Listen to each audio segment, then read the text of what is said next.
Staying in the ACT in the pandemic has reinforced the need for a strong local community as people cope with isolation and ongoing lockdowns. The Canberra couple has established a charity to support the local Indigenous community along with frontline workers, and it's helping more than 100 people every day. Jodie and Kaylene McLeod are the founders of Mcleod'S Angels, and they join me now from Canberra. Welcome to the program. Thank you so much. Thank you, Dan. Now, it looks like you're in a car. Have I caught you midway through deliveries today? Yeah, we're actually doing a round of deliveries this afternoon, but, we're so grateful to take some time out to talk to you. Oh, I'm so glad that I won't keep you too long because I want you to get back to giving those meals out. But tell me, what exactly is it that you're doing? So we're supporting Canberrans in lockdown, predominantly vulnerable Indigenous Canberrans. We've teamed up with Wonunga Health Centre and supporting their clients, but also supporting the wider community with a holistic approach with meals, hampers, support, anything that we can assist with. So what prompted this? Oh, look, we've always given to charity, and we've done it for a long time, even before lockdown and COVID.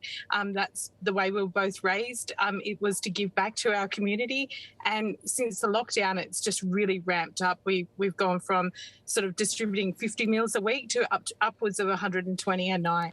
Oh my goodness, that's an incredible ramping up. How have you accommodated that?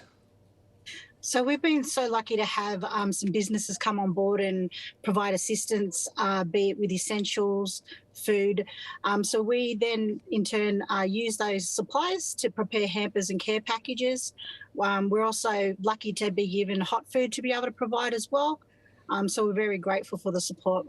And I understand that you've built a whole support network around you to help you to do this. Why was it the Indigenous community and those frontline workers that you wanted to focus on? Well, we see it as obviously as Aboriginal people being one of the most vulnerable within our society, especially with the COVID-19 Delta variant. And we saw that there was some glaring gaps there within the community. And obviously, once we became more involved with it, those gaps became more evident. And I guess that that's Kaylene being a proud UN Nation traditional owner, that came quite naturally towards us. But obviously, we've helped the wider community as well. Yeah, and what about for you, Kaylene? Why is this so important?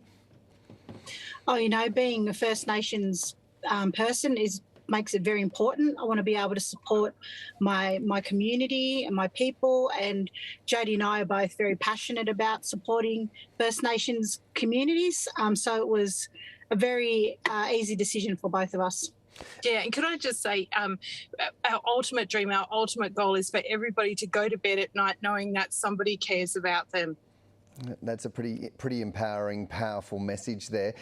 You, like me and most of Australia, will have been seeing the news coming out of Indigenous communities like Wilcannia and the like, where there's been really enormous challenges for the First Nations communities there.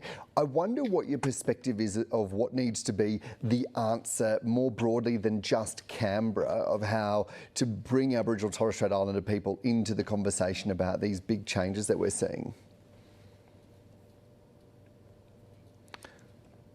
Oh, I think we might have... So we're having some tech issues. I think we might have you back.